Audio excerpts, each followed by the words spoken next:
We are watching this big backlash unfold against the Obama administration because of its decision to make Catholic hospitals and other institutions provide birth control in their health insurance plans. Now it looks like the administration could be backing off a bit. The real question is, how do we get together and resolve this in a way that respects the concerns that have been raised, but also assures women across this country that they're going to have the preventive care that they need. Eric Metaxas is the author of Bonhoeffer, Pastor, Martyr, Prophet, Spy. Donna Crane is policy director for NARAL Pro-Choice America. Good to see both of you. Donna, let me start with you because we heard something very similar from Jay Carney, the president's spokesman, yesterday. So is that what we're looking at now, some sort of compromise here?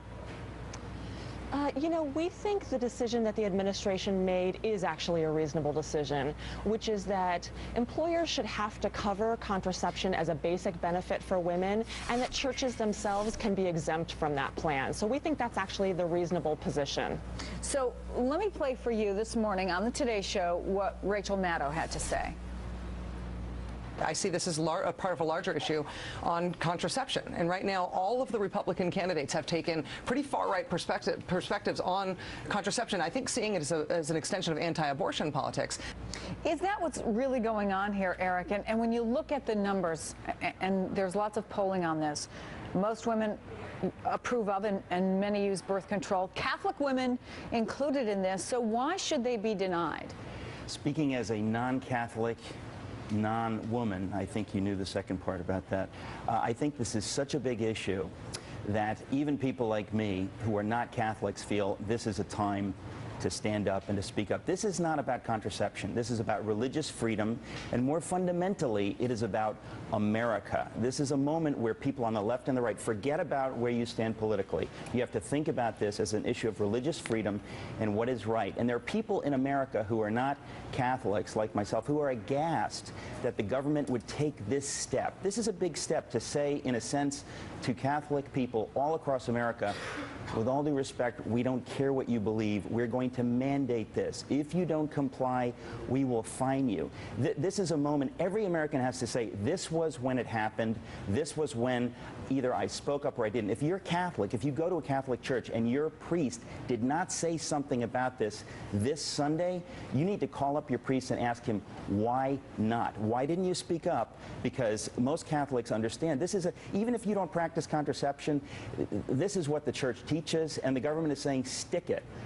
And the numbers behind this are big. I want to take a minute to explain exactly what we're talking about here, the scope of Catholic health providers in the U.S., for example. MSNBC's Richard Bluey has been looking into this for us. Good morning, Richard. Good morning. The numbers are staggering if you've never seen these before, Chris. For instance, when we take a look at the number of visits, close to 90 million visits to a Catholic church each and every year, according to the United States Conference of Catholic Bishops. Now, come over here. That's 1 in 8 hospital visits when you take a look at the total numbers compared to the millions of community hospital visits in the 2009 census.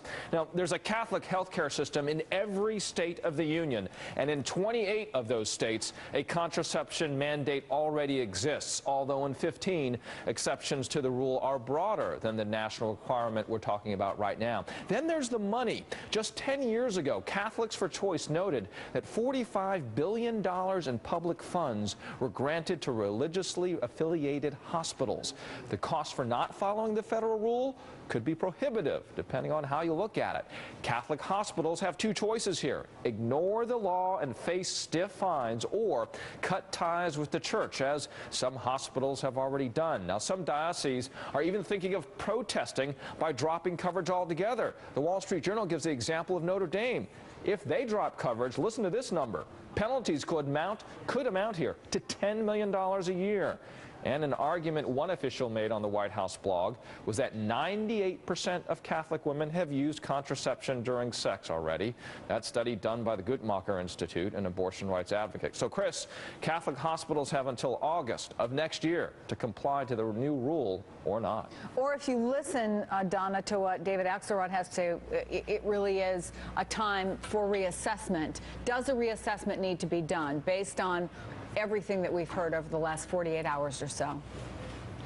Oh, no, I think this policy is well considered the way it's being implemented now. I think it's very reasonable. Again, churches are exempted from this requirement, but let's remember that universities and hospitals employ people of many faiths and of no faith at all. So they don't have the right to impose their conscience on their employees. Women use contraception, and Catholic women use contraception. 98% of Catholic women use contraception.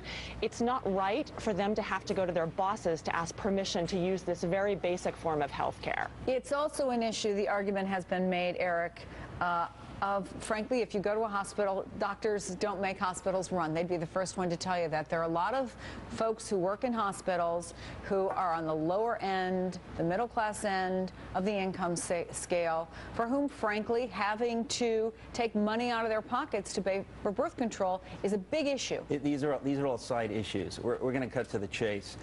The other day, I met the President of the United States. At the prayer Incredibly breakfast. affable situation. I met the President. I gave him a copy of my book on Dietrich Bonhoeffer, which he said he's going to read. In that book, you read about what happened to an amazingly great country called Germany. I'm half German. In the early 30s, little things were happening where the state was bullying the churches. No one spoke up. In the beginning, it always starts really, really small. We need to understand as Americans, if we do not see this as a bright line in the sand, if you're not a Catholic, if you use contraception, doesn't matter, because eventually this kind of government overreach will affect you. Well, let me ask Don about this really quickly. Did the president hand Republicans ammunition for their argument that this is an administration that does have overreach, that they want to make government bigger, they want to control everything from Washington? Politically, was it a bad move? Oh, absolutely not. I mean, birth control is not a controversial issue. 99% of women use birth control. This is not a side issue, with all due respect to Mr. Metaxas. 99%?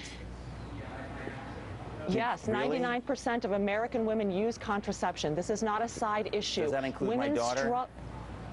Women struggle with the issue of paying for contraception. This is a very basic benefit, and nothing in this policy requires anyone to violate their religion. Everyone still retains the right of conscience. Everyone still reserves the right not to use contraception if that's their choice. We have to let that be the last word. Donna, thank you so much. Donna Crane from NARAL, and Eric Metaxas, thanks to you.